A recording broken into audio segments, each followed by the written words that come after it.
Saat bocah 5 tahun Raka Narawijaya diam-diam menelepon ayahnya dari rumah nomor 38 yang sunyi di kawasan elit Pondok Indah, Jakarta Selatan, ia hanya sempat berbisik, "Ayah, saya lapar." Lalu menambahkan bahwa adiknya Kaya Naila Wijaya sudah tidak bernapas, dan tepat setelah itu terdengar derap langkah cepat mendekat dari belakang. Di ujung sambungan, AKP Arya Wiratama, ayah Raka Narawijaya, langsung paham ada sesuatu yang mengerikan terjadi di dalam rumahnya sendiri. Ia segera memutar balik mobil patroli tanpa menyalakan sirene, membawa garda, anjing K9 setia, dan melesat menuju penyelamatan tanpa tembakan yang bisa menentukan hidup mati dua anaknya. Karena ancaman di rumah itu bukan orang asing melainkan ibu tiri. Rumah nomor 38 berdiri di ujung jalan kompleks yang tenang dalam sebuah perumahan mewah. Dinding putih bersih, kaca anti peluru mengilap, taman selalu dipangkas rapi oleh Bu Siti Handayani. Pepohonan ditata mengikuti feng shui ala keluarga berada, dan CCTV tersembunyi membuat tempat itu tampak sempurna, seolah terpisah dari hiruk-pikuk kotor di luar. Namun di balik keteraturan yang mencurigakan itu ada rahasia busuk yang merambat pelan ke setiap bata, dan pusat rahasia itu adalah Raka Narawijaya. Ia adalah putra AKP Arya Wiratama, seorang perwira senior di unit reserse kriminal Polda Metro Jaya yang dikenal tangguh. Sementara ibu kandungnya, almarhumah Indah Putri Wiratama, meninggal ketika ia belum genap 2 tahun akibat kecelakaan lalu lintas. Sejak saat itu AKP Arya Wiratama memeras diri menjadi ayah sekaligus ibu, mengantar anak sekolah, begadang mengganti popok, menyiapkan susu botol, sambil tetap menangani kasus-kasus besar dan kecil di Jakarta. Bertahun-tahun ia hidup seperti bayangan, bekerja, menahan duka, dan memastikan Raka Narawijaya tidak kekurangan apapun. Sampai Safira Ayu Lestari masuk ke kehidupan mereka. Safira Ayu Lestari cantik, rapi, bicara lembut, pandai mengambil hati orang. Ia bekerja sebagai asisten direktur di sebuah perusahaan media ternama dan bertemu AKP Arya Wiratama ketika ia datang berkoordinasi untuk penyelidikan kasus penipuan. Ia yang mulai mendekat. Ia yang menawarkan diri mengurus Raka Narawijaya. Ia yang sering turun ke dapur memasak setiap ada kesempatan. Dan hanya dalam beberapa bulan AKP Arya Wiratama luluh. Mereka mengadakan pernikahan kecil lalu Safira Ayu Lestari pindah ke rumah nomor 38. Dari luar, semua orang mengagumi suami yang kokoh, istri yang cakap, anak laki-laki yang manis. Yang sebentar lagi punya adik, sebuah keluarga yang terlihat sempurna, tetapi Raka Narawijaya tahu betul Safira Ayu Lestari bukan ibu, seperti yang ada di dongeng. Karena saat ayahnya ada di rumah, Safira Ayu Lestari wangi parfum mahal, tersenyum lembut, mengusap kepala Raka Narawijaya seperti bintang iklan, namun ketika ayahnya bertugas, biasanya lama. Safira Ayu Lestari berubah menjadi orang lain. Tatapan dingin, bibir mengeras, sendok dipakai mengetuk mangkuk nasi sebagai ancaman, dan ketika Raka Narawijaya makan lambat atau membantah, penggaris di tangannya mendarat di punggung tangan bocah itu. Bahkan ada hari-hari ia tidak diberi makan sama sekali sehingga Raka Narawijaya menahan lapar seharian. Kadang mencuri sepotong roti tawar basi yang disimpan di laci nakas, kadang meneguk air keran sampai perutnya sakit. Yang paling ia takuti adalah bunyi sepatu hak tinggi mengetuk lantai kayu.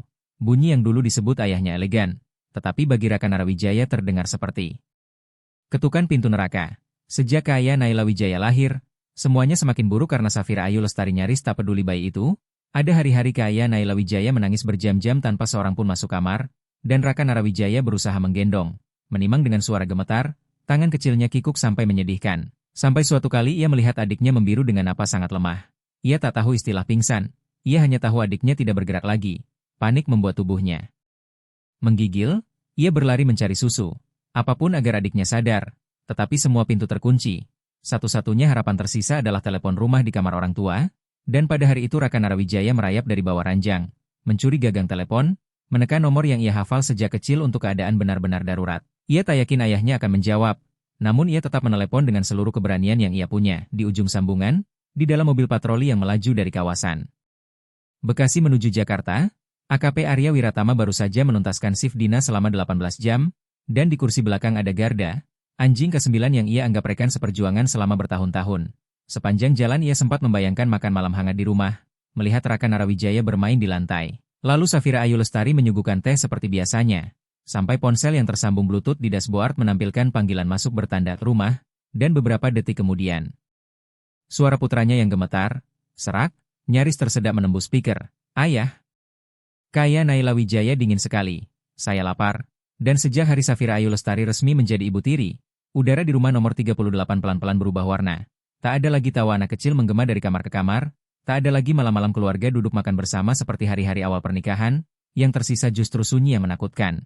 Hanya dengung AC dan langkah kecil Raka Narawijaya yang bergerak pelan seolah ia percaya satu tarikan napas terlalu keras pun bisa memancing amarah.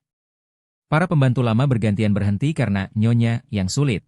Sementara AKP Arya Wiratama mengira istrinya hanya sedang menata disiplin baru di rumah. Padahal Safira Ayu Lestari memiliki kecantikan modern yang tajam. Rambut lurus panjang, kulit putih, bibir merah, sering memakai gaun satin yang rapi dan parfum Prancis beraroma bunga.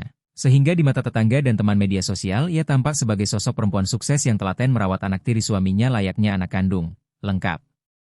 Dengan foto-foto check-in akhir pekan di resort, tulisan manis tentang mengasuh anak sebagai perjalanan cinta, dan unggahan masakan dengan caption bijak yang membentuk citra sempurna.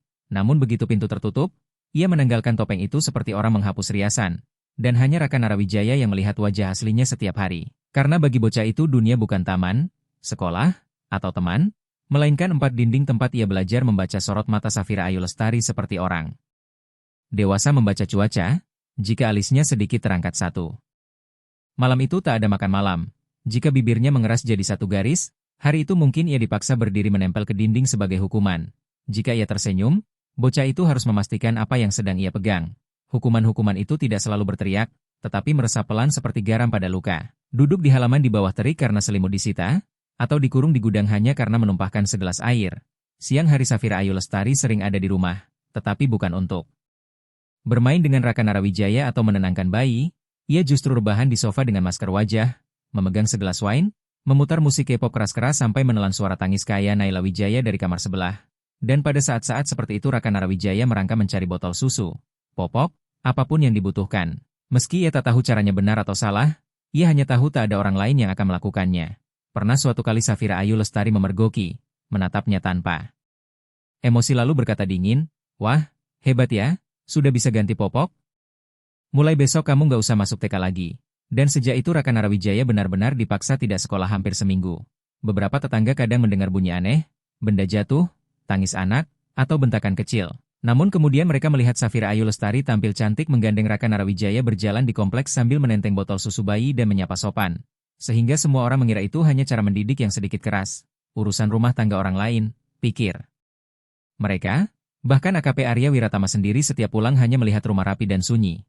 Anak-anak tampak patuh, sementara Safira Ayu Lestari selalu bercerita tentang beratnya menjadi ibu tiri, dan ia pun kembali percaya. Raka Narawijaya tak pernah bercerita, bukan karena ia tak mau, melainkan karena ia takut. Sebab Safira Ayu Lestari terus mengulang satu kalimat yang menancap jadi mimpi buruk. Kalau kamu berani ngadu ke ayahmu, ayahmu bakal mati duluan, dan kalimat itu membuat setiap kali Raka Narawijaya menyentuh telepon, jari-jarinya selalu menarik diri sebelum berani menekan tombol apapun, sampai pada hari ketika Kaya Naila Wijaya terlalu lemah, tubuhnya membiru dan sama sekali tidak merespons meski Raka Narawijaya sudah memanggil berulang kali. Bocah itu tahu jika ia diam satu kali lagi, ia akan kehilangan adiknya selamanya. Jadi walau sangat takut dihukum, dipukul, atau dikurung, ia tetap memutuskan merayap diam-diam keluar kamar menuju satu-satunya tempat yang bisa menghubungi ayahnya. Telepon rumah di kamar utama, tempat Safira Ayu Lestari melarang keras ia mendekat. Saat itu Safira Ayu Lestari tertidur setengah mabuk di ruang keluarga. Sementara musik K-pop masih meraung tiap ketukan, dan Raka Narawijaya menahan napas. Menempel ke lantai kayu sedikit demi sedikit seperti adegan kartun yang pernah ia intip diam-diam. Ketika akhirnya ia meraih gagang telepon tangannya gemetar sampai nyaris menjatuhkannya. Lalu ia menekan nomor yang diajarkan ayahnya, yang ia hafal sejak umur 3 tahun dan hanya boleh dipakai saat benar-benar darurat. Kemudian ia berbisik ke mikrofon, "Ayah, saya telepon diam-diam." Dan pada detik yang sama, di luar kompleks elit, mobil patroli milik AKP Arya Wiratama membelok tajam dari Jalan MT Haryono dan melesat menuju rumah yang menyembunyikan kegelapan paling buruk yang tak pernah ia bayangkan. Di jalan raya, mobil patroli putih biru menyalip tikungan demi tikungan di bawah senja Jakarta yang mulai turun. AKP Arya Wiratama sedang dalam perjalanan dari Bekasi kembali ke kantor, satu tangan mengendalikan setir, tangan lain mengusap keringat di dahi. Shift hari ini lebih panjang dari biasanya karena penangkapan yang melibatkan unsur asing berlangsung sejak pagi sampai menjelang malam. Di kursi sebelah ada berkas tebal yang belum sempat ia baca. Sementara di kompartemen belakang Garda meringkuk di dalam kandang. Telinganya tegak seperti radar menangkap sinyal. Garda bukan anjing sembarangan, ia tidak menggonggong tanpa alasan dan tidak menyerang asal. Tetapi setiap kali ia berdiri mendadak sambil menggeram, AKP Arya Wiratama tahu ada sesuatu yang tidak beres, dan sore ini ia mulai merengek pelan sejak mobil melewati simpang susun Cawang. Tepat saat layar dashboard menyala menampilkan panggilan rumah, telepon kabel, AKP Arya Wiratama tersentak karena tak ada yang menelepon pada jam seperti ini kecuali ada masalah. Ia menekan tombol jawab dengan suara normal. "Halo, Safira Ayu Lestari? Ada apa?" Tetapi di seberang sana hening beberapa detik, lalu terdengar bisikan selembut angin. "Ayah, Panggilan itu begitu lemah sampai membuat punggungnya membeku. Ia menegakkan badan seperti tersengat listrik dan bertanya cepat, suaranya langsung berubah waspada. Raka Narawijaya? Itu kamu? Kenapa kamu telepon ayah? Bukan panggil Safira Ayu Lestari? Lalu jawaban berikutnya menjerat jantungnya seolah diremas. Ayah. Kaya Naila Wijaya nggak bangun. Dingin banget, saya lapar, dan seketika dunia di sekeliling AKP Arya Wiratama seperti lenyap, matahari senja seolah padam, kendaraan di sekitar menjadi bayangan buram, yang tersisa hanya napas putranya yang terengah di telinganya. Ia tak butuh tanda lain, ia menginjak pedal gas kuat-kuat, menyalakan sein lalu membelok darurat sambil membentak melalui speaker. Dengar ayah baik-baik, kamu sekarang di mana? Kamu sudah bisa keluar kamar belum? Safira Ayu Lestari dekat kamu nggak? Napas tersengal dari telepon membuatnya ingin memecahkan kaca karena ia tak bisa terbang pulang. Dan Raka Narawijaya menjawab cepat, saya sudah keluar kamar, saya ambil telepon di kamar ayah. Safira Ayu Lestari ada di bawah, tapi musiknya barusan berhenti. Mungkin dia mau naik, lalu AKP Arya Wiratama menahan diri agar tetap tenang seperti ayah yang sedang menjalankan operasi. Berbicara cepat namun terkendali, jangan tutup telepon, jangan matikan, sembunyikan telepon di tempat yang dia nggak lihat, tapi biarkan tetap menyala. Ayah harus dengar, kamu paham? Dan bocah itu terisak. Iya, saya paham. Saya takut, ayah. Setelah itu terdengar bunyi berantakan dan gesekan seperti seseorang menyelipkan telepon ke tumpukan kain lalu hening. AKP Arya Wiratama seketika mengaktifkan perekam untuk merekam seluruh panggilan karena ia tahu jika firasatnya benar. Ini akan jadi bukti hidup. Dan di belakangnya Garda tiba-tiba berdiri tegak, mata membesar, tubuhnya menegang seperti busur ditarik. Ia merengek lalu menggeram pendek sambil mencakar jeruji kandang. AKP Arya Wiratama melirik spion dan menangkap tatapan tajamnya. Seolah Garda juga mengerti, ia mencium sesuatu dari nada. Suara di telepon, bau bahaya, bau panik, bau seorang anak yang sedang terancam di rumah yang seharusnya paling aman.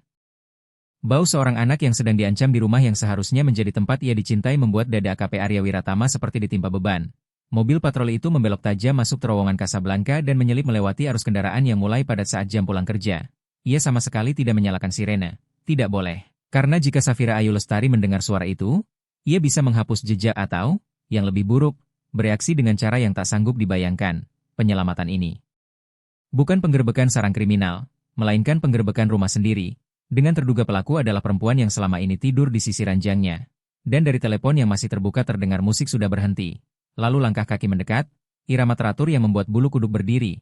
Kemudian suara Safira Ayu Lestari pecah. Tidak lagi lembut seperti biasanya. Suara yang belum pernah didengar AKP Arya Wiratama dari istrinya sendiri. Aku tahu kamu belum tidur. Kamu kira kamu bisa sembunyi? Tangan AKP Arya Wiratama mencengkeram setir sampai buku jarinya memutih. Ia menggeram dalam hati. Bertahanlah, Raka Narawijaya. Tahan sedikit lagi. Cukup biarkan sambungan ini tetap hidup beberapa menit lagi. Ayah sudah di jalan. Ayah hampir sampai. Nak, dan mobil patroli melesat seperti anak panah menembus jalan Jenderal Gatot Subroto dengan jarum speedometer melampaui 100 km per jam. Tetapi ia tak peduli, karena di telinganya napas terengah dan isa kecil Raka Narawijaya. Menusuk seperti jarum ke jantung, seluruh intuisi di kepalanya berteriak satu hal. Kalau ia terlambat, maka semuanya akan terlambat selamanya. Ia pernah menerobos markas pengedar narkoba bersenjata, pernah memberi perintah tembak dalam operasi penyelamatan sandera. Namun belum pernah tangannya gemetar memegang setir seperti sekarang. Sementara di belakang Garda sudah tidak meringkuk lagi. Ia berdiri menegang seperti busur, kepala rendah, mata membesar, moncong bekerja terus mengendus ke arah kaca. Geraman kecil di tenggorokannya bukan gonggongan melainkan sinyal peringatan, dan AKP Arya Wiratama tak perlu berkata apa-apa karena Garda sudah paham. Rekan ini selalu menjadi bagian dari misi tersulit, dan kali ini misi paling berbahaya adalah melindungi keluarganya sendiri. Telepon tetap terbuka. Suara dari seberang tidak semuanya jelas, namun cukup untuk membuatnya membayangkan. Langkah tergesa, bunyi sesuatu diseret, dan suara Safira Ayu Lestari yang bukan lagi istri manis, melainkan seseorang yang menumpahkan amarah pada anak 5 tahun. AKP Arya Wiratama mengatupkan rahang, merasa sebagian hatinya retak, tetapi ia tidak boleh membiarkan emosi mengalahkan akal. Ia polisi, ia tahu apa yang harus dilakukan. Ketika mendekati kompleks perumahan, Sri Kemang, ia mematikan lampu mencolok dan menurunkan laju. Membelok ke jalan kecil menuju deretan rumah besar, dan rumah nomor 38 muncul di bawah lampu jalan yang redup. Sunyi dan indah sampai mustahil dibayangkan bahwa di dalamnya sedang menjadi neraka. Ia tidak berhenti tepat di depan gerbang seperti biasanya, melainkan melaju pelan, mematikan mesin dari jauh, membiarkan mobil menggelinding alami hingga berhenti sekitar 50 meter dari rumah. Setiap gerakannya dihitung seperti operasi pengintaian. Sunyi adalah senjata, kejutan adalah satu-satunya keunggulan yang tersisa. Ia membuka pintu tanpa bunyi, mengeluarkan kunci rumah, melepas pistol dinas dari sarungnya tetapi tidak menariknya keluar. Saat ini ia belum butuh peluru. Ia butuh kecepatan dan kendali.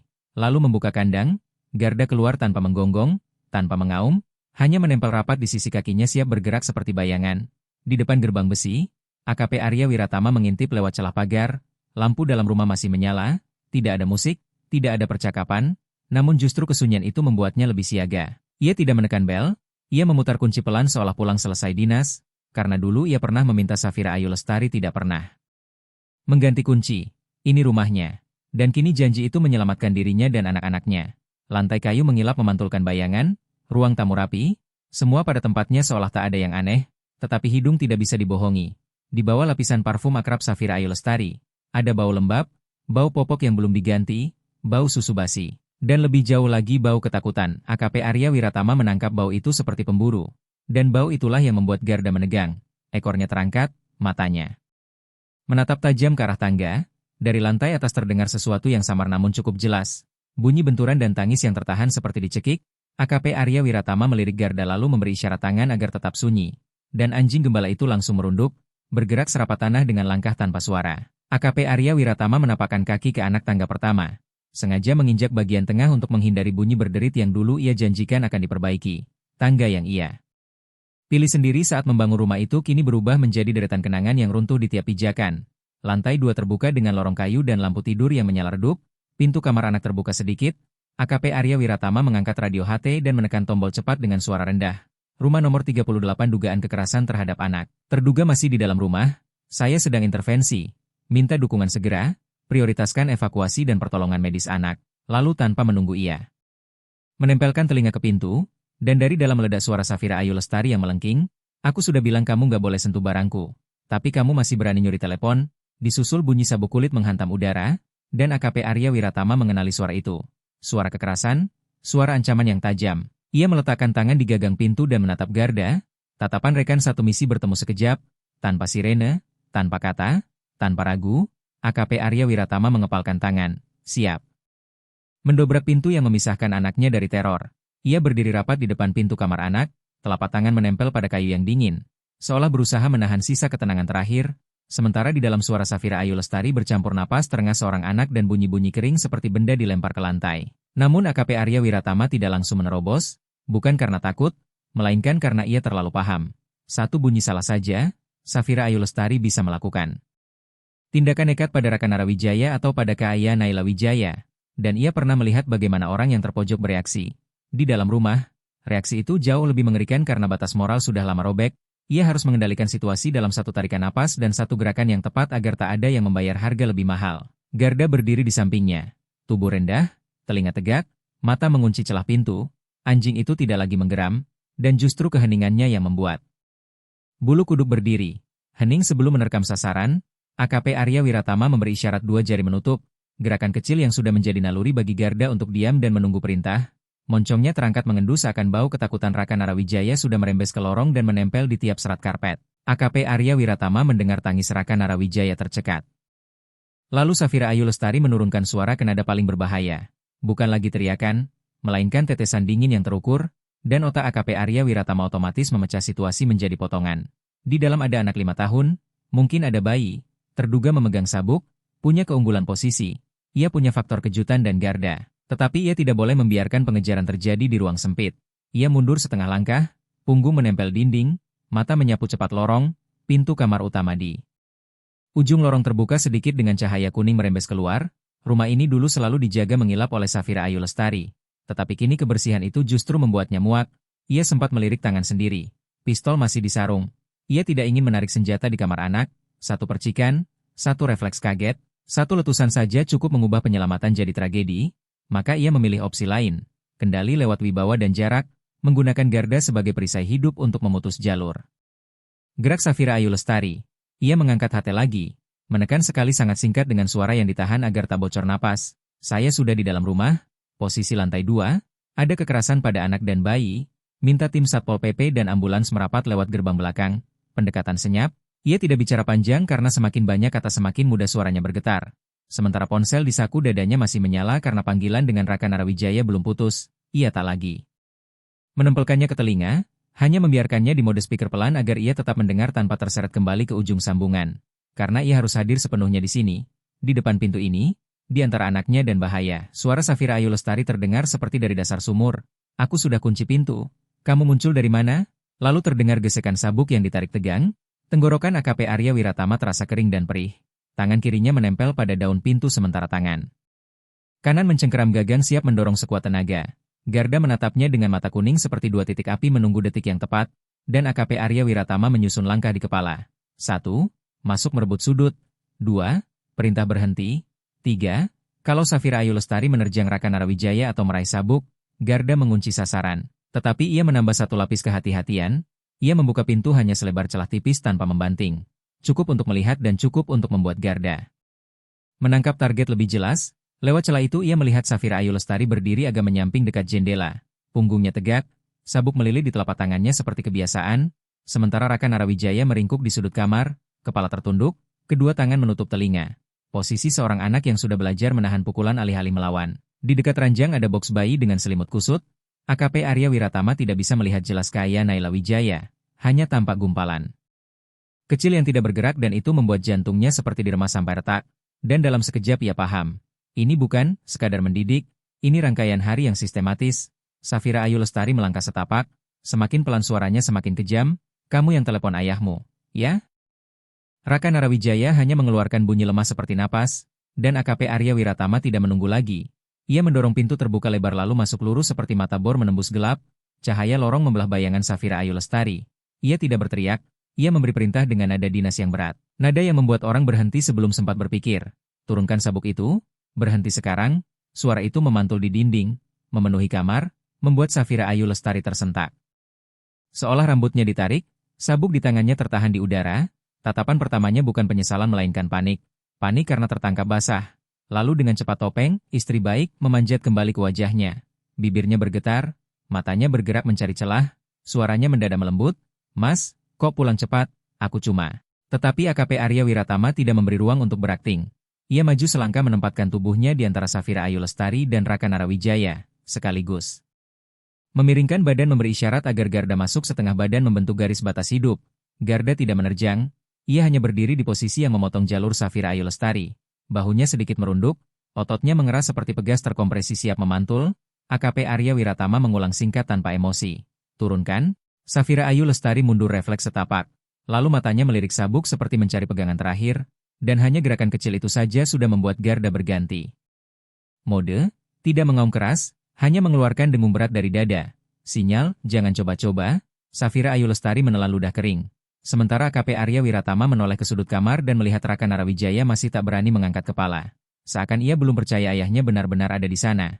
Seolah penyelamatan ini cuma mimpi. Maka AKP Arya Wiratama menurunkan suara satu tingkat, bukan lagi perintah, melainkan kehangatan yang sudah lama dilupakan anak itu. Raka Narawijaya. Lihat ayah, dan bocah itu perlahan membuka mata dengan tatapan kosong, lalu ketika ia melihat seragam dinas yang dikenalnya, lencana di bahu, dan mata ayahnya sendiri, tubuh kecilnya bergetar seperti senar yang akhirnya disentuh pada nada yang tepat. AKP Arya Wiratama menarik napas dalam-dalam agar air mata tidak jatuh. Karena masih ada satu hal yang harus ia selesaikan. Mencabut Safira Ayu Lestari dari kendali kamar itu, ia melirik cepat ke boks bayi. Masih tak ada tangis ke Ayah Naila Wijaya, dan ketakutan naik seperti gelombang dingin, namun suaranya tetap kokoh. Safira Ayu Lestari, turunkan sabuknya sekarang, angkat tangan, hadap tembok. Safira Ayu Lestari membuka mulut hendak membantah, lalu menatap Garda, dan pada akhirnya jari-jarinya mengendur, sabuk jatuh ke lantai dengan bunyi pelan. Tetapi bagi AKP Arya Wiratama itu seperti bunyi pengaman yang terkunci kembali. Ia maju setengah langkah tanpa melepas Safira Ayu Lestari dari pandangan, namun kata-katanya ditujukan pada putranya. Kamu sudah benar, nak. Kamu telepon ayah itu benar, sekarang kamu duduk diam, jangan takut. Pada saat itu Garda berdiri seperti dinding hitam, AKP Arya Wiratama seperti pintu yang menahan badai, dan Raka Narawijaya untuk pertama kalinya setelah sekian lama benar-benar percaya bahwa ia tidak sendirian lagi di rumah ini. AKP Arya Wiratama tetap menjaga Safira Ayu Lestari dalam kendali di tengah kamar, tetapi seluruh perhatiannya tertarik pada sesuatu yang tak terlihat yang sudah menyeretnya pulang. Sambungan telepon itu masih terbuka, ponsel di saku dadanya mengeluarkan desis kecil. Seperti seutas benang tipis yang menghubungkan tenggorokan Raka Narawijaya ke telinga dunia, dan ia tidak mematikan, tidak menutup, juga tidak membiarkannya jatuh ke tangan Safira Ayu Lestari. Karena ia paham nilai dari semua yang mengalir di jalur itu, bukan hanya teriakan minta tolong, melainkan kepingan bukti yang hidup.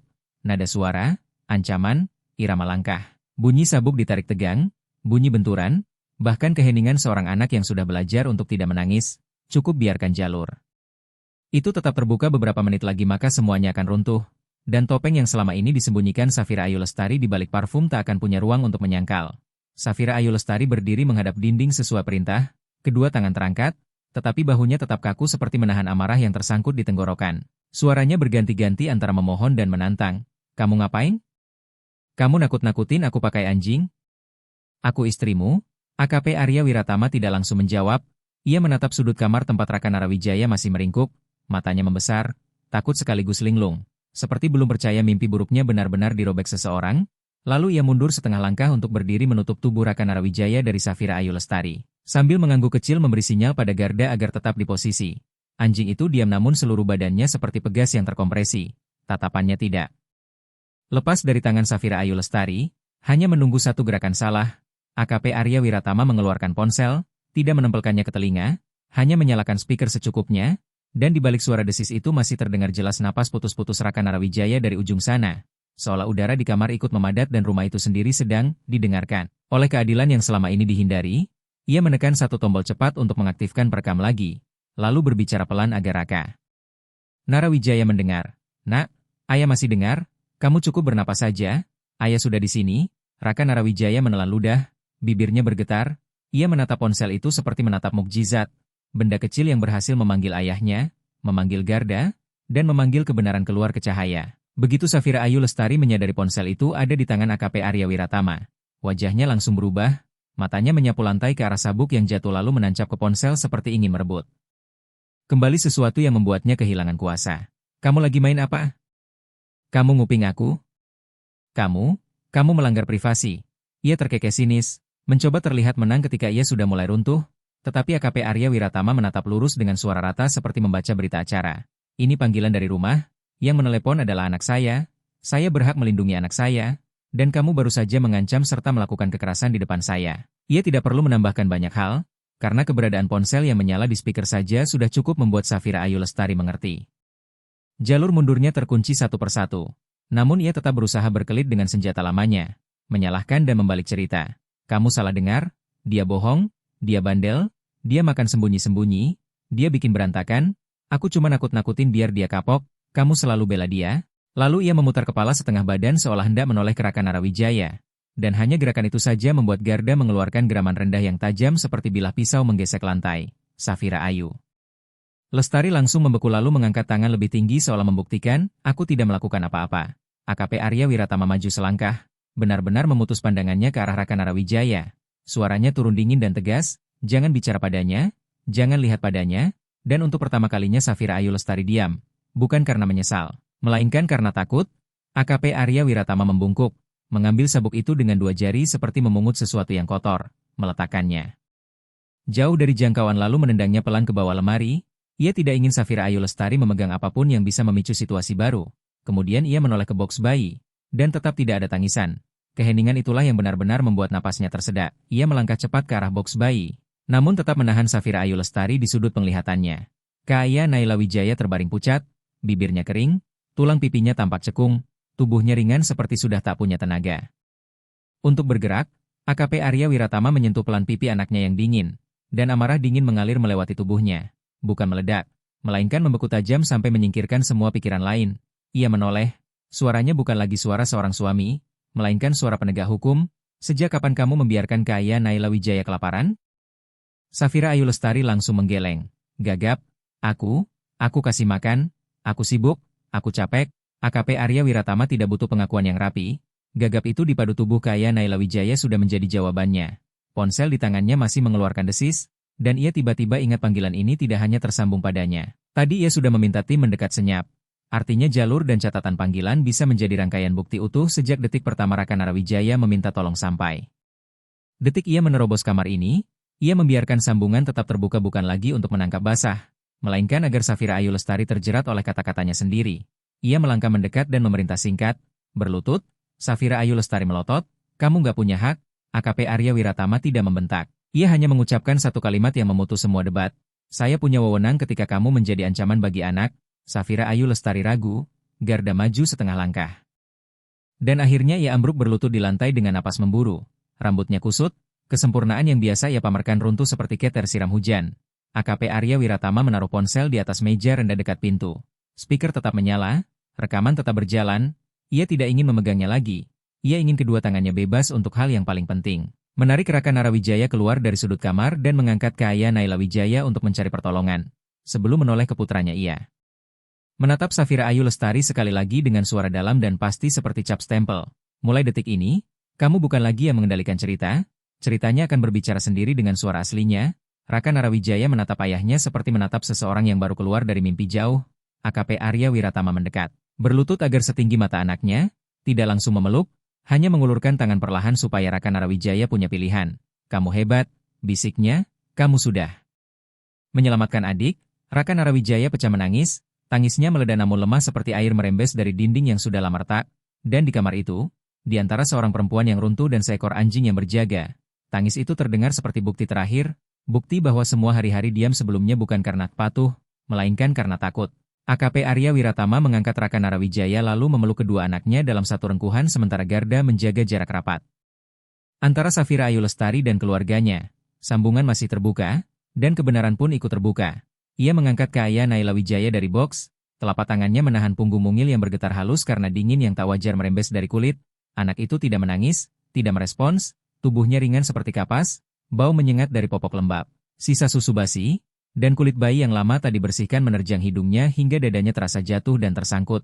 Lalu pada saat yang sama ia mendengar suara dari ponsel di meja. Sepotong rekaman kata-kata Safira Ayu Lestari beberapa menit lalu. Aku sudah bilang kamu nggak boleh sentuh barangku. Suara itu terdengar untuk kedua kalinya dari speaker kecil seperti bayangan yang bengkok, tiruan dari suara asli yang baru saja ia dengar di balik pintu. Dan sensasinya aneh sampai AKP Arya Wiratama terpaku. Dua ruang suara menumpuk, satu adalah kenyataan yang terjadi di depan mata. Langkah Safira Ayu Lestari di lantai kayu, napas terengah Raka Narawijaya, dan satu lagi rekaman yang mengulang ancaman dengan jeda beberapa detik. Belum sampai setengah menit, dua irama waktu itu bertabrakan di kepalanya seperti halusinasi. Suara tak lagi mengikuti urutan lurus, ia memantul, ia hadir bersamaan, seolah ia bukan hanya menyaksikan kejahatan, melainkan dipaksa mendengarnya dua kali. Sekali dengan telinga, sekali dengan hati nurani. Safira Ayu Lestari menjerit lagi. Kamu kira kamu bisa sembunyi dan ayahmu bakal nyelamatin kamu? Dan AKP Arya Wiratama mendengar kalimat itu keluar dari mulut aslinya. Lalu hampir seketika, kurang dari 5 detik, speaker ponsel mengulangnya lagi, membuat darahnya terasa mendidih namun sekaligus dingin seperti semua rasa tercabut. Selisihnya cuma beberapa detik, tapi cukup membuat seseorang yang sudah kenyang perang psikologi seperti AKP Arya Wiratama merasa pening. Karena di momen itu ia sadar yang ia hadapi bukan sekadar pelaku kekerasan pada anak, melainkan seorang perempuan yang bisa mengganti topeng moralnya secepat kedipan mata. Suara asli dan suara rekaman milik orang yang sama namun beda warna, beda pilihan kata, beda kadar perhitungan. Garda pun terdampak. Anjing itu menoleh ke ponsel lalu menoleh ke Safira Ayu Lestari dan menggeram rendah, berat, garang, karena ia mendengar suara ancaman datang dari dua arah sekaligus. Tidak tahu mana yang benar, hanya tahu bahaya sedang sangat dekat. AKP Arya Wiratama menangkap kilat kebingungan di mata Garda, reaksi yang nyaris tak pernah terjadi. Ia segera mendekat, menaruh telapak tangan di tengkuknya, mengusap pelan, mengirim sinyal tenang. Di sini, Garda, yang jahat di sini, dan anjing itu langsung menemukan kembali titiknya. Geramnya mereda menjadi getar terarah, tatapannya perlahan mengunci Safira Ayu Lestari lagi. Namun di detik itu pula AKP Arya Wiratama melihat jelas. Bahkan naluri hewan pun bisa kacau ketika kejahatan dibungkus rapat oleh kepalsuan. Ia menoleh ke Raka Narawijaya yang masih duduk menempel dinding, tangan melingkari lutut, wajahnya tertanam di antara kedua lengan. Lalu AKP Arya Wiratama berlutut di depan putranya, meletakkan ayah Naila Wijaya di atas alas tipis di samping, dan berkata pelan tapi tegas, Raka Narawijaya, lihat ayah, kamu nggak apa-apa? Raka Narawijaya mengangkat kepala, wajahnya kotor oleh air mata dan debu. Ia menatap AKP Arya Wiratama lalu menatap adiknya, dan di matanya ada ketakutan yang bercampur trauma. Kalau ia tidak menelepon, mungkin adiknya sudah tidak ada. AKP Arya Wiratama memeluknya erat, menahan kepala anak itu di belakang tengkuk seperti ingin mengangkat beban tak terlihat yang menekan tubuh kecil itu selama berhari-hari. Kamu benar, kamu sudah menyelamatkan adik. Pada saat yang sama rekaman lain dari ponsel menyala, suara Safira Ayu Lestari melengking. Diam. Aku bakal ngajarin kamu pelajaran. Dan Safira Ayu Lestari sendiri tersentak, bibirnya mengatuk keras, tak berani membantah lagi. karena suaranya dari speaker terdengar seperti hantu dingin yang tak bisa disangkal. AKP Arya Wiratama berdiri, matanya membeku, karena setiap kata yang ia dengar sedang tersimpan. Kamu tahu itu terekam, kan? Safira Ayu Lestari tidak menjawab, ia menatap ponsel seolah baru melihat senjata yang sedang membunuh identitas palsunya. AKP Arya Wiratama melangkah, menekan tombol simpan, lalu memasukkan ponsel ke saku dada tepat di atas jantungnya yang berdegup liar. Seakan ia ingin membawa seluruh kejahatan itu keluar dari rumah ini dengan irama dadanya sendiri. Dari lorong terdengar langkah cepat dan ringan, tim bantuan sudah tiba. Namun ia tidak menoleh ke pintu, ia menatap Safira Ayu Lestari lurus. Dengar itu? Itu suara manusia yang sebenarnya, bukan sandiwara. Lalu ia membungkuk, mengangkat ke Ayah Naila Wijaya lagi. Suaranya menghangat saat berkata pada Raka Narawijaya, "Kita keluar, ya? Ini sudah bukan rumah." Ia menggandeng anaknya keluar dari kamar, sementara Garda berjalan di belakang mereka, dan ketika menoleh ke Safira Ayu Lestari, tatapannya bukan peringatan, melainkan vonis. Di lorong lantai 2 yang panjang, udara terasa pekat sampai susah bernapas. Di belakang Safira Ayu Lestari masih berdiri, tangannya memang tak lagi memegang sabuk, tapi bahaya tidak hilang, karena bahaya itu bukan lagi benda, melainkan mata yang terus bergerak menghitung, masih belum mau kalah. AKP Arya Wiratama merasakan napas Raka Narawijaya memburu. Tangan kecil itu menggenggam tangannya seolah jika dilepas sedetik saja semuanya akan runtuh lagi. Sementara Ayah Naila Wijaya dipelukannya seperti ranting rapuh, tak punya tenaga untuk menangis namun masih hangat, masih hidup, dan ia bersumpah akan menjaganya apapun harganya. Ia menaruh kedua anak itu sementara di kamar tidur utama, menutup pintu dan menguncinya pelan dari dalam, karena ia tahu beberapa detik lagi tim akan naik, tetapi ia tidak bisa memberi Safira Ayu Lestari waktu sedikit pun untuk menyusun cerita baru. Orang-orang seperti Safira Ayu Lestari hidup dalam waktu. Hanya beberapa menit saja sudah cukup untuk memunculkan mata, suara bergetar, dan kalimat, "Saya cuma berusaha jadi ibu," berubah jadi tembok pembenaran yang kokoh. Tapi AKP Arya Wiratama tidak membiarkannya terulang. Dia berputar dan melangkah tegas masuk ke kamar anak. Tempat Safira Ayu Lestari masih ada. Kini dia sudah duduk memeluk lututnya, menatap ke atas dengan campuran menantang dan iba yang jelas seperti akting-aktingnya. "Kamu mau apa lagi? Kamu lihat sendiri kan aku nggak mukul dia. Kamu membesar-besarkan semuanya." Akhirnya melembut, mencoba menariknya kembali ke orbit rasa terpenuhi lama. Namun kali ini AKP Arya Wiratama tidak. Dia melihat seperti orang asing, tiap kata jatuh seperti paku menancap di lantai. "Saya mau kebenaran, dan saya akan ambil. Meski kamu memilih diam." Safira Ayu Lestari langsung berdiri. "Kamu lebih percaya omongan anak kecil daripada istri sendiri?" Dia mengarang. "Kamu pulang tiba-tiba lalu berasumsi." Tapi dia belum selesai ketika sebuah suara memotong. Rekaman dari ponsel memutar ulang teriakan yang dulu ia melempar ke wajah Raka Narawijaya. "Kamu berani telepon ayah kamu? Kamu mau mati bareng adik kamu?" Suaranya tidak keras, namun cukup untuk merobek semua topeng. AKP Arya Wiratama tidak menjawab, dia hanya menekan jeda pada rekaman dan melihat dengan mata seorang polisi yang melihat pelaku sudah membuka kartu. Cahaya koridor menyorot dinding berisi foto keluarga, foto pernikahan AKP Arya Wiratama dan Safira Ayu Lestari. Foto Raka Narawijaya dipeluk di taman. Foto Ayah Naila Wijaya yang baru lahir di lengan ibu tiri sempurna. Semuanya tampak seperti bukti pembunuhan yang dipajang rapi. AKP Arya Wiratama melirik sekilas lalu kembali menatap Safira Ayu Lestari. Suaranya rendah dan serak, "Akting kamu terlalu bagus, sampai saya pun pernah percaya. Tapi anak saya tidak pura-pura gemetar waktu kamu." Rasa takutnya bukan sandiwara. Safira Ayu Lestari mundur setengah langkah lalu membalas dengan kalimat yang penuh kinerja. "Kamu melakukan ini berarti kamu sendiri yang keluarga ini?" Bibir AKP Arya Wiratama bergerak bukan senyum, melainkan reaksi orang yang akhirnya melihat dengan jelas. "Bukan. Kamu yang merusaknya.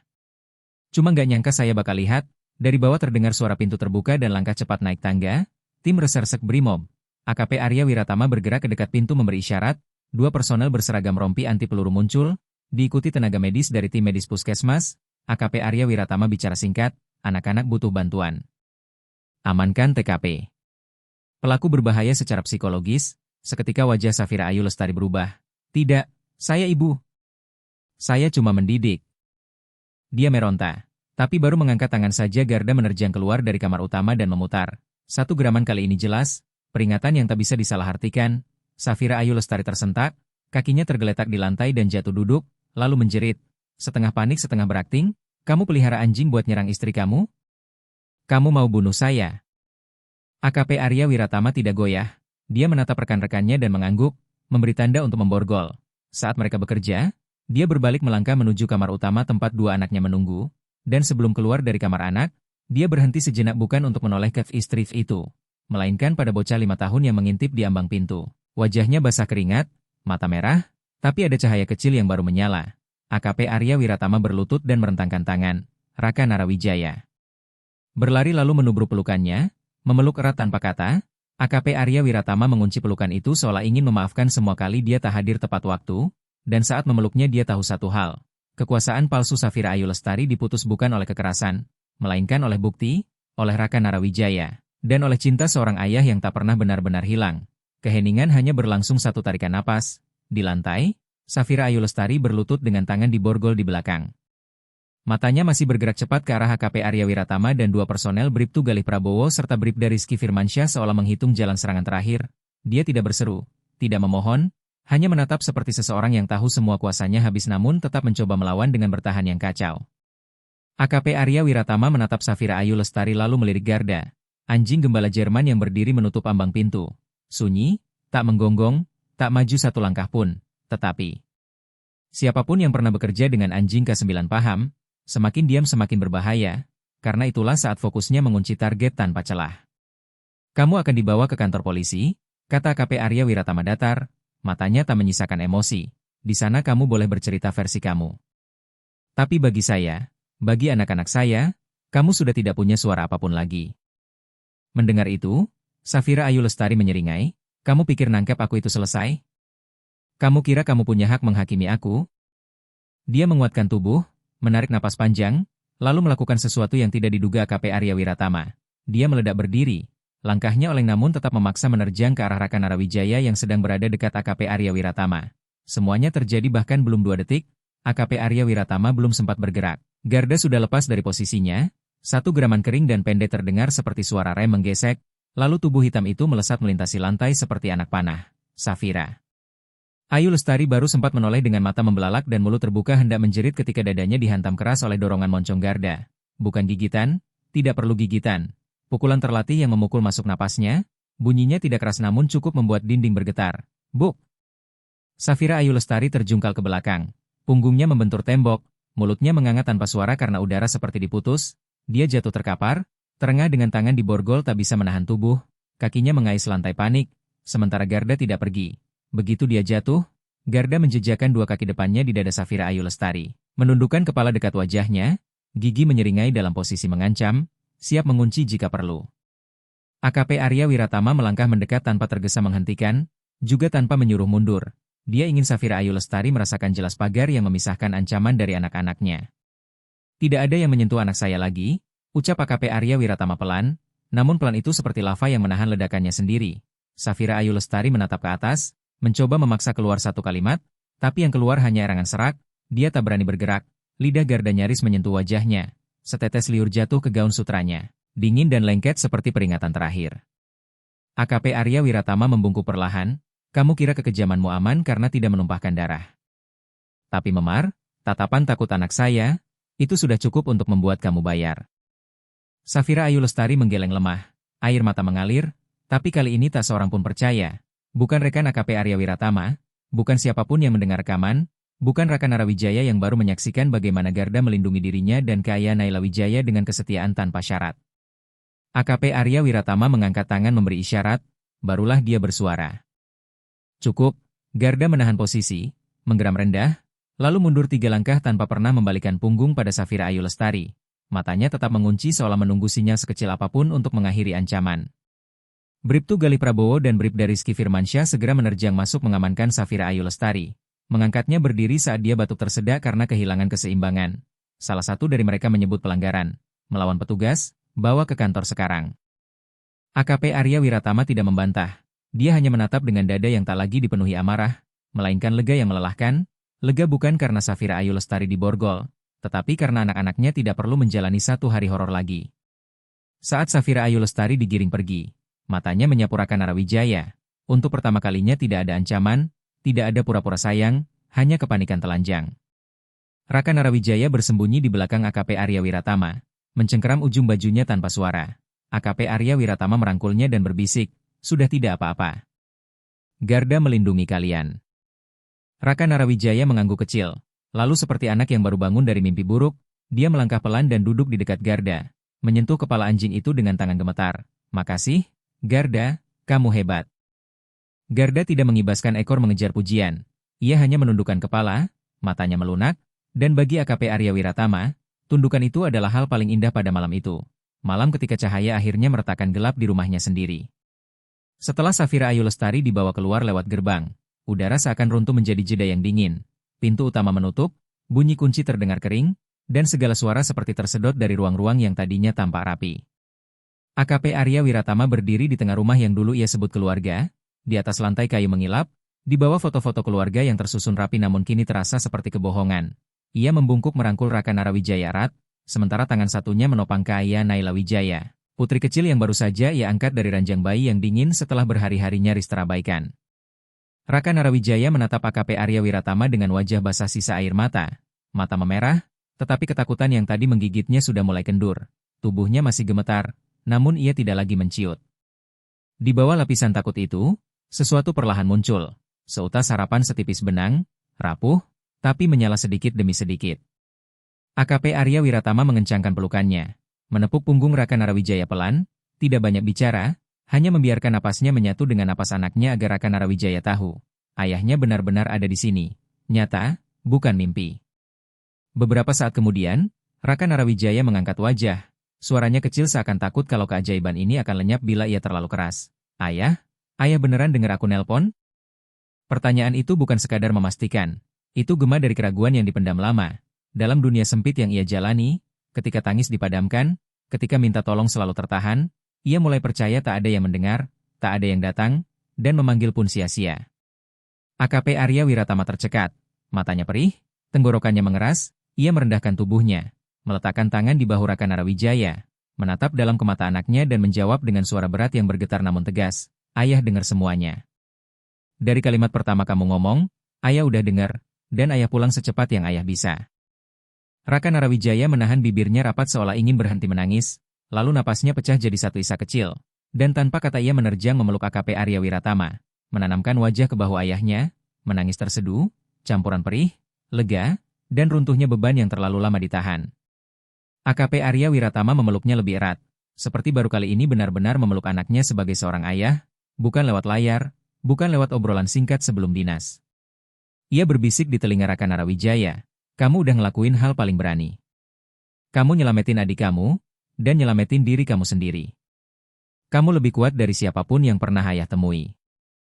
Raka Narawijaya tidak menjawab, hanya mengangguk, tangannya masih mengunci leher ayahnya seolah takut ayahnya menghilang lagi.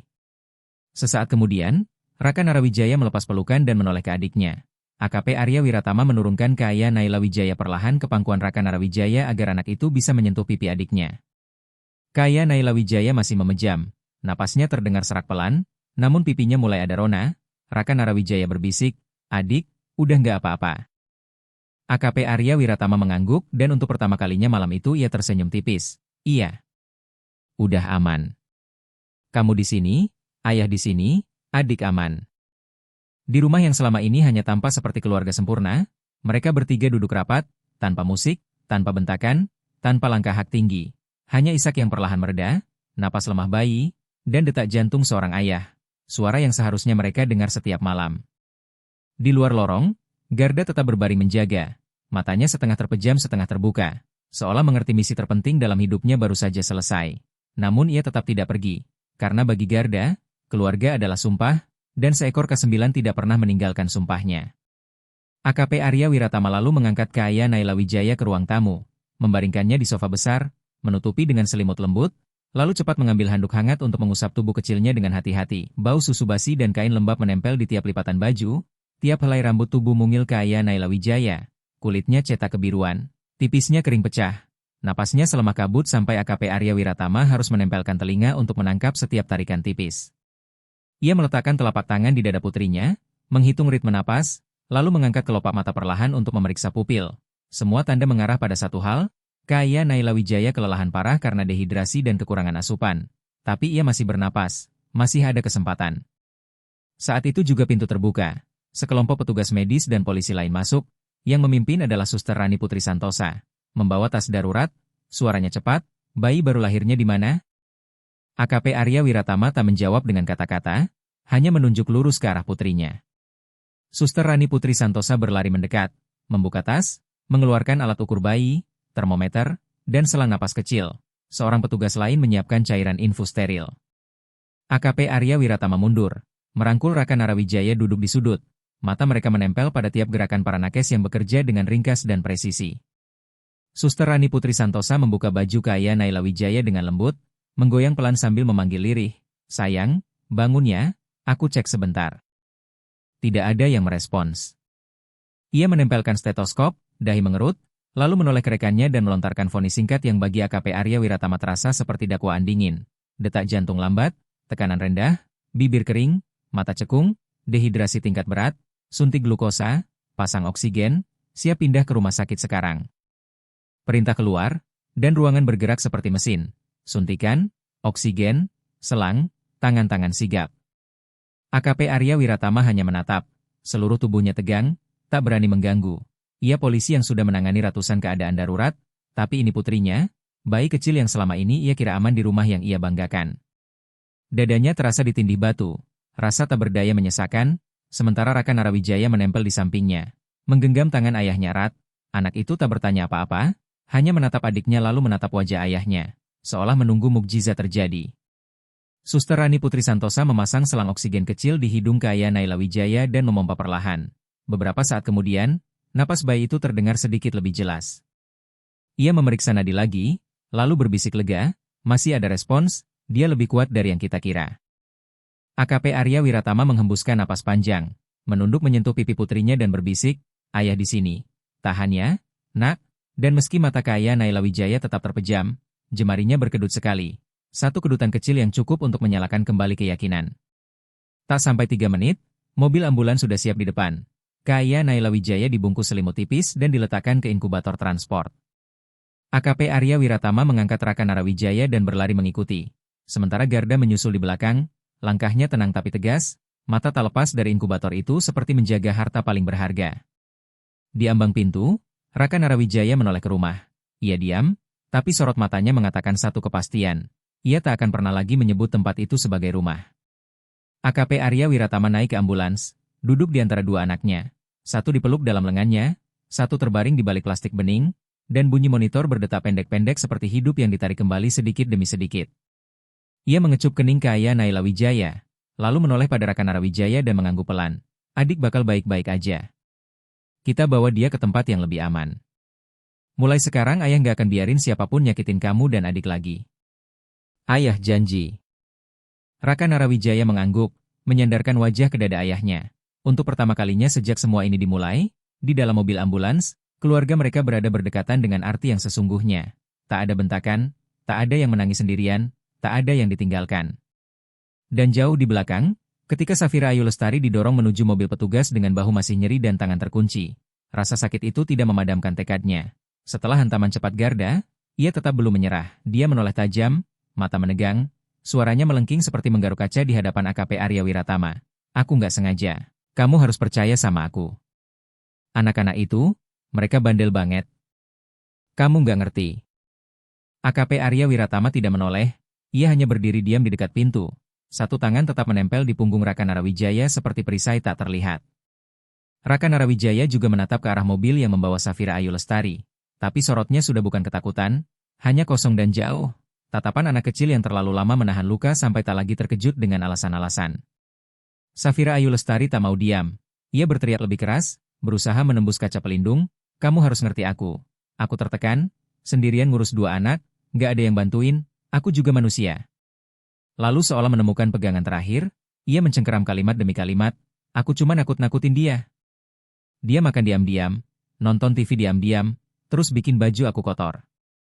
Aku kepancing emosi, makanya aku teriak. Aku nggak mukul dia." AKP Arya Wiratama tetap tak bereaksi. Namun di dalam kepalanya yang berputar bukan teriakan pembelaan itu, melainkan suara gemetar Raka Narawijaya di telepon. "Ayah, aku lapar, adik dingin banget," lalu disusul gema yang tak akan pernah bisa dihapus. Bentakan, benda jatuh berat, dan sabuk menghantam udara. Ia tak butuh siapapun menceritakan ulang, tak butuh konfirmasi tambahan. Ia sudah mendengar semuanya, dan lebih dari itu, ia sudah melihat dengan mata kepala sendiri. Dokter Anisha Rahmawati yang baru memeriksa ulang kondisi Kaya Naila Wijaya memberi isyarat stabil lalu mengangguk pada AKP Arya Wiratama. Ia membalas dengan anggukan kecil dan berbisik terima kasih, kemudian membawa Raka Narawijaya ke ruang tunggu di samping. Di bawah lampu putih pucat rumah sakit, AKP Arya Wiratama duduk di kursi plastik, memeluk Raka Narawijaya di pangkuannya, mengeluarkan ponsel lalu memutar ulang rekaman, bukan untuk menyiksa dirinya, melainkan untuk bersiap. Safira Ayu Lestari bisa menyusun 1000 skenario, tapi suara di rekaman adalah bukti yang tak bisa dinegosiasikan. Kamu itu sampah, adik kamu juga, kalian gak pantas jadi anak siapapun. Suara itu, yang selama bertahun-tahun disamarkan parfum, senyum, air mata, dan topeng keluarga sempurna, tak mampu menipu mesin yang menyimpan tiap suku kata apa adanya. Tak lama kemudian Ibtu Dedi Pranowo masuk, mengangguk singkat pada AKP Arya Wiratama, lalu menaruh alat perekam keterangan dan map berkas di meja. Pak, dia sudah kasih keterangan awal. Seperti yang Bapak duga, dia lempar ke depresi pasca melahirkan, bilang Bapak nggak peduli keluarga, semua tekanan numpuk ke dia. Dia bilang cuma mau anak-anak nurut. AKP Arya Wiratama menyunggingkan senyum setengah, bukan hangat, lebih seperti getir. Ia menyodorkan ponselnya kepada Ibtu Dedi Pranowo tanpa banyak kata, cukup menekan tombol putar. Ruangan langsung tenggelam dalam sunyi ketika rekaman mengalun. 10 detik pertama saja, tatapan Ibtu Dedi Pranowo sudah berubah. 1 menit berlalu, ia mengangguk pelan. Kalau begini, nggak ada cerita tuntutan ringan. Ini cukup untuk proses pidana, kekerasan dan penelantaran anak yang sistematis. Dengan kondisi bayi, bisa ditambah pasal yang lebih berat karena membahayakan keselamatan. AKP Arya Wiratama mengangguk.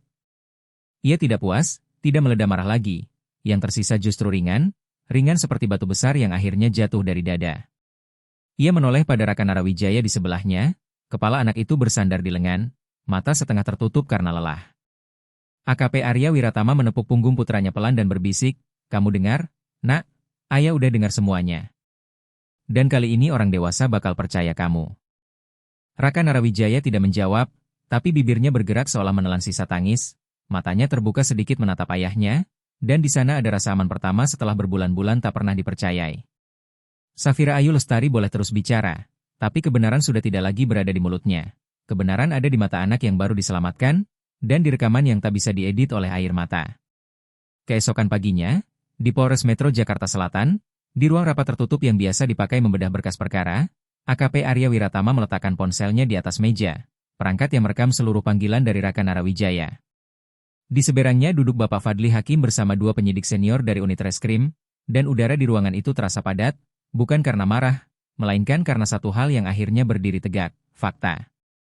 Pergi ke tempat pertemuan, pergi ke Polres Metro Jakarta Selatan, mereka tidak langsung bicara. Perangkat AKP Arya Wiratama dipasang ke sistem perekaman forensik, lalu data disinkronkan ke penyimpanan resmi. Dalam hitungan menit, rekaman mengerikan dari malam sebelumnya muncul, seperti sayatan lurus yang membelah habis topeng yang Safira Ayu Lestari bangun bertahun-tahun. Pernafasan terputus-putus, suara minta bantuan Raka Narawijaya yang gemetar, lalu makian dan ancaman Safira Ayu Lestari, bunyi benda jatuh pecah, dan sabuk menghantam lantai. Semua terdengar jelas, nyata, tak bisa dibantah.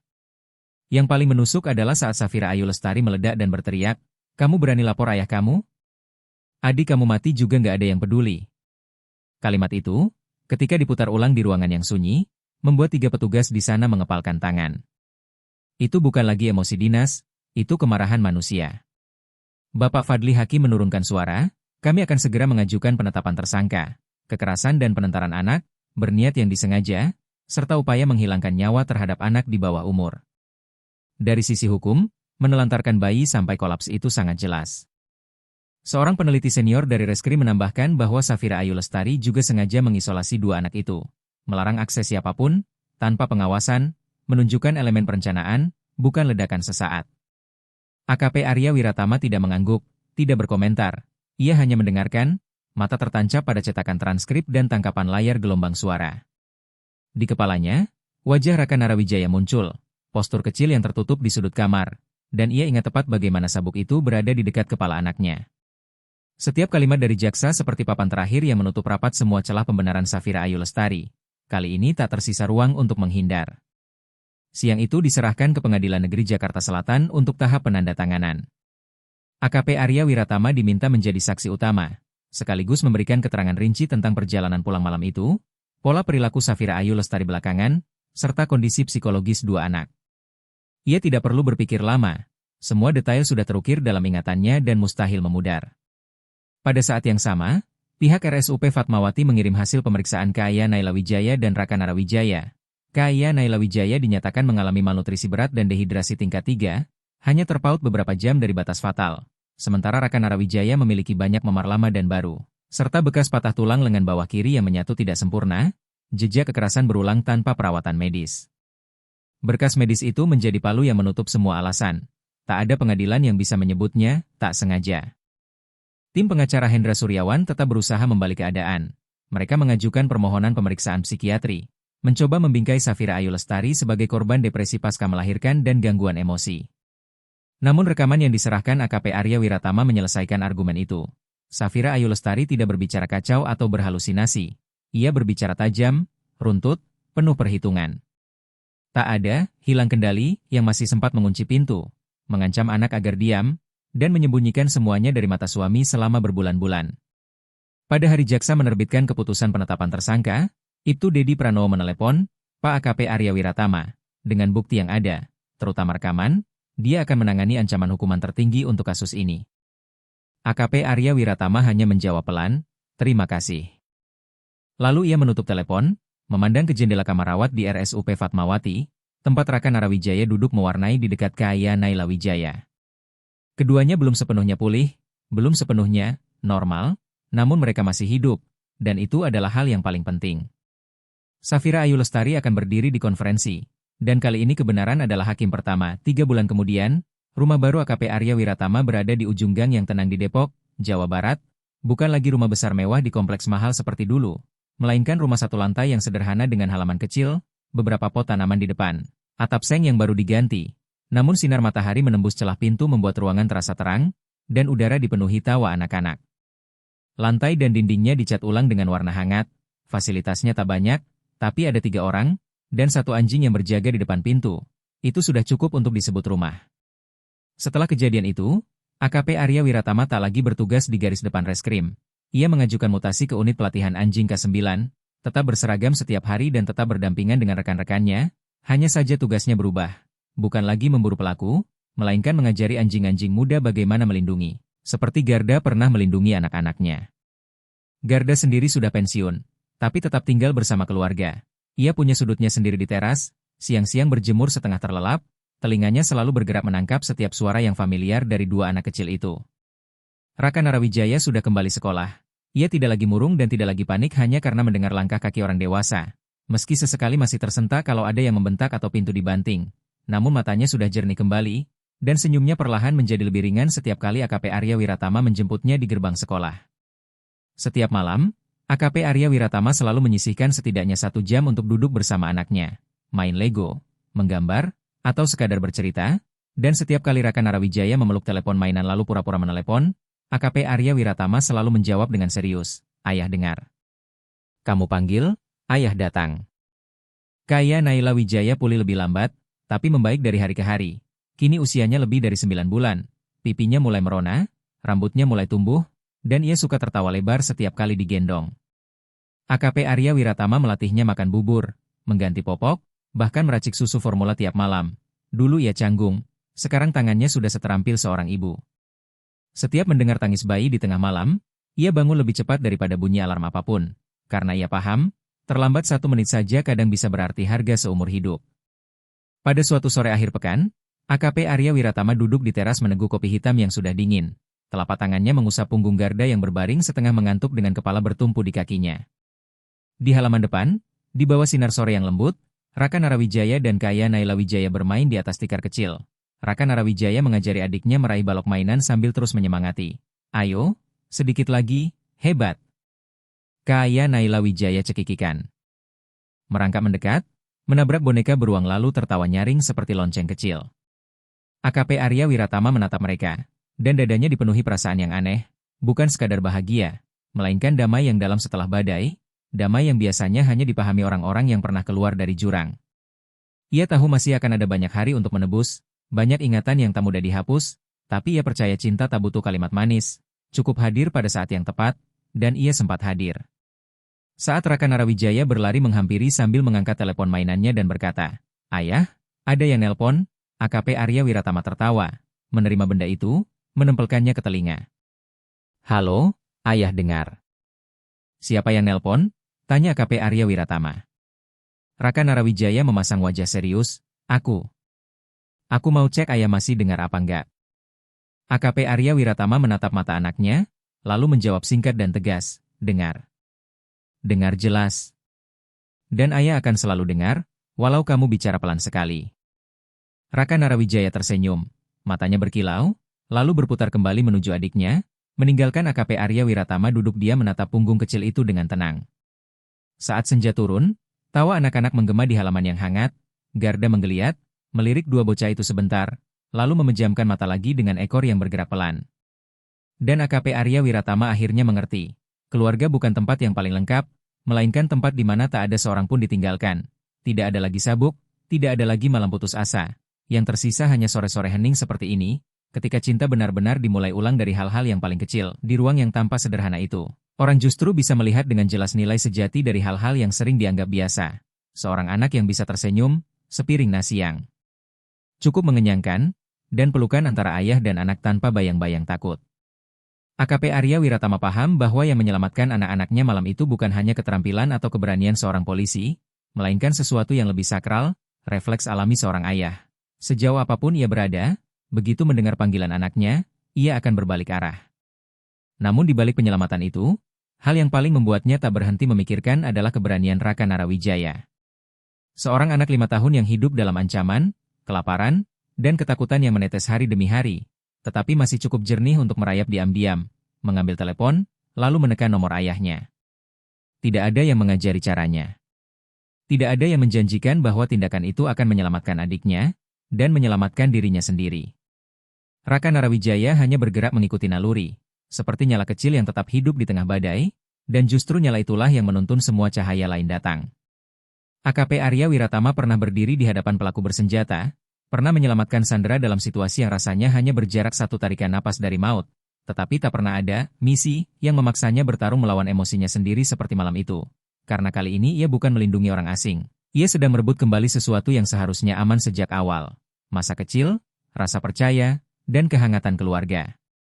Dan yang paling mengerikan bukanlah kejahatan yang bersembunyi di kegelapan, melainkan ketika kejahatan memakai topeng kasih sayang, tinggal di dalam rumah yang pernah ia bangun dengan seluruh keyakinannya.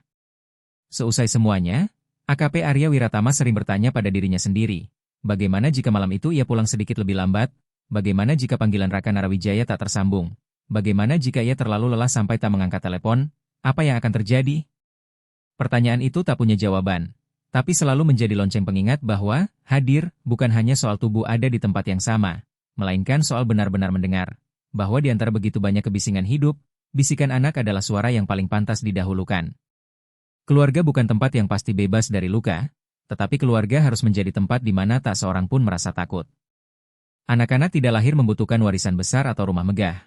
Mereka hanya butuh tempat untuk dipeluk saat menangis, dipercaya saat bicara, dan dilindungi saat benar-benar perlu.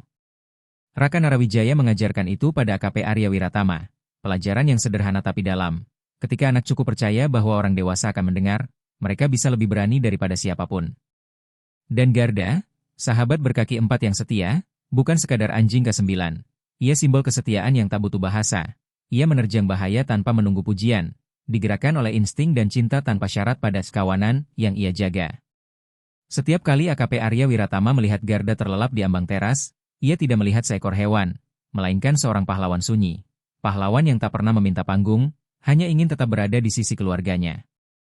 Jika kisah ini meninggalkan satu pesan, maka pesannya adalah, dengarkan, jangan menunggu sampai panggilan itu pecah menjadi jerit, jangan menunggu sampai harus ada penyelamatan besar.